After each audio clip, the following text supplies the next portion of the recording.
மக்களே, இப்ப நான் ஓட்டு மட்டும் கேட்டு வரல, எனக்கு நடந்த அநியாயத்துக்கு நியாயம் கேட்டு வந்திருக்கேன். இதோ உங்க எதிரில ஓட்டு கேட்டு வந்திருக்காரு முன்னாள் எம்எல்ஏ ஈஸ்வரமூர்த்தி. இவரு எனக்கும் எங்க குடும்பத்துக்கும் பண்ண கொடுமையெல்லாம் நான் சொல்லி உங்களுக்கு தெரிய வேண்டிய அவசியம் இல்ல. என்னை இவரோட பையனுக்கு ஊரறிய நிச்சயம் பண்ணாரு, கல்யாணத்தையும் அறிவிச்சாரு.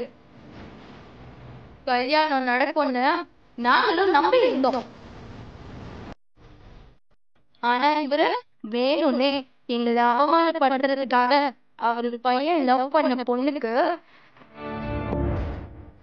திருட்டுத்தனமா தாலி கட்ட வச்சு சத்தமே இல்லாம கல்யாணத்தை முடிச்சுட்டாரு.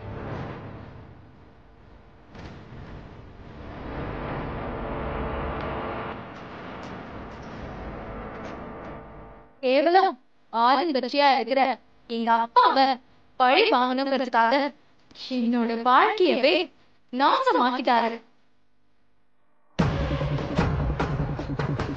இப்படிப்பட்ட ஒருத்தர் இந்த தொகுதிக்கு எம்எல்ஏவா வந்தா நீங்களே சொல்லுங்க, சரியா இருக்குமா? இவருக்கு யாரும் ஓட்டு போடாதீங்க. இவரை இந்த தேர்தல்ல மண்ணை கவ வைக்கணும். செய்வீங்களா? நிறுத்துங்க. சொன்ன உங்க அப்பா எங்க கேக்குறாரு? அதிர்ஷ்டம் இல்லாதவள நம்பினாருல, இவருக்கு நல்லா வேணும். இவளை நம்பினா ஜெயிச்சிடலான்னு வழிய வழிய வண்டியில ஏத்தினார்ல, இப்ப தொகுதி முழுக்க அவமானப்பட்டு ஒத்த ஓட்டு கூட கிடைக்காம போக போகுது. அது மட்டும் இல்ல, எனக்கு எதிரா மக்களை திசை திருப்பதற்காகவும் அனுதாப ஓட்டு வாங்கறதுக்காகவும் இவர் அவரோட மருமகன் துளசிய களத்துல இறக்கிட்டாரு. அந்த மருமக யாருன்னு தெரியும்ல?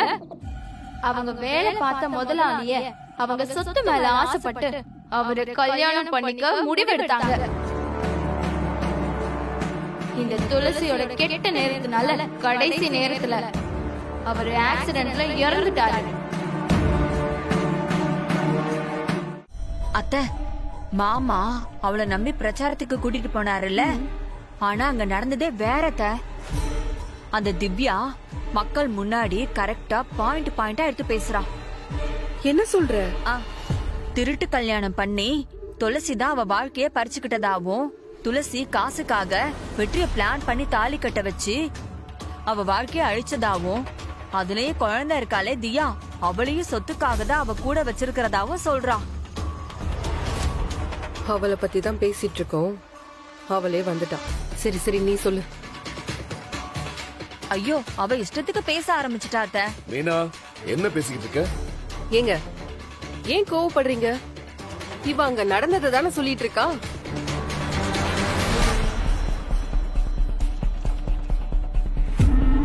போன்ல உங்க தலைவர்கிட்ட பதில் சொல்ல முடியாம தவிக்கிறீங்கல்ல,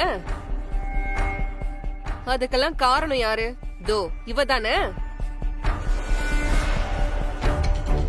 எதிரிய கூட நம்பிடலாம், இவளெல்லாம் நம்பி அரசியல் பண்ணலாமா? நீ சொல்லு மீனா. ஐயோ, என்ன சொல்றது? அங்க மாமாவுக்காக கூடின கூட்டம் அனுதாபப்பட்டு திவ்யா பக்கம் சாஞ்சிருச்சு. ஏண்டி போதுமா? உன்னை என் புருஷன் நம்பினதுக்கு இது மட்டும் தான் செய்வியா, இல்ல இன்னும் வேற ஏதாவது செய்வியா? அத்தை, எதுவும் பேசாத. நீயே தேவையில்லாம தான் இந்த வீட்ல ஒட்டிட்டு இருக்க. இந்த குழந்தைய வேற கூட வச்சுக்கிட்டு பிரச்சனை பண்ணிட்டு இருக்கல்ல. வந்ததும் சரியில்லை, நான் பெத்து வளர்த்ததும் சரியில்லை. எல்லாரும் சேர்ந்துக்கிட்டு என் குடும்ப மானத்தை வாங்கிட்டீங்கல்ல. உன்னை நம்பி பிரச்சாரத்துக்கு கூட்டிட்டு போனதுக்கு நல்ல பேரு வாங்கி கொடுத்துட்டமா. அவ அபாண்டமா நம்ம மேல குத்தம் சுமத்துறாத்த, அதெல்லாம் உண்மை இல்ல. அத பொய்ன்னு நிரூபிச்சு மாமாவுக்கு ஓட்டு விழுற மாதிரி கேன்வஸ் பண்ணிடலாம். போதும்டி, நீ பண்ண பிரச்சாரம் எல்லாம் போதும். ஏங்க, நீங்க எலெக்ஷன்ல ஜெயிக்கணும்னு ஆசை இருந்துச்சுன்னா இதோட இவள விட்டுருங்க. இவளை எதுக்குமே அழைச்சிட்டு போவாதீங்க. எல்லாத்துக்கும் ஒரு அளவு இருக்கு. எதிரில இருக்கிறவன் நம்ம மேல 1000 குற்றச்சாட்டுகளை வைக்கதான் செய்வான். அதுக்கெல்லாம் பயந்துகிட்டு பதில் சொல்லிட்டு இருந்தோம்னு வைங்க, இந்த அரசியல்ல என்னைக்குமே ஜெயிக்க முடியாத.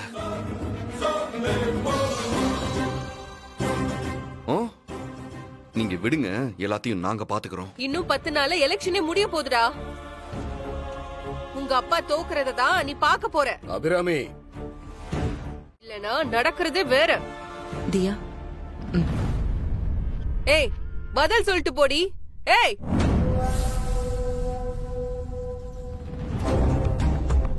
என்னங்க யோசிக்கிறீங்க? நான் எப்படி ஜெயிக்கிறதுன்னு யோசிக்கிறேன். நீ பாட்டுக்கு எதுவும் புதுசா பிரச்சனைகளை பெற்றுக்கல.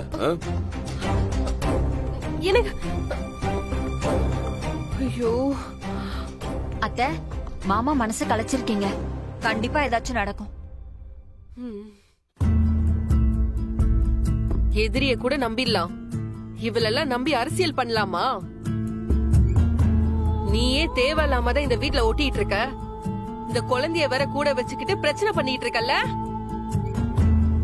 நீங்க எலெக்ஷன்ல ஜெயிக்கணும்னா அவகிட்ட சொல்லி இந்த குழந்தைய எங்கேயாவது கொண்டு போய் விட்டுற சொல்லுங்க. என்ன குட்டி?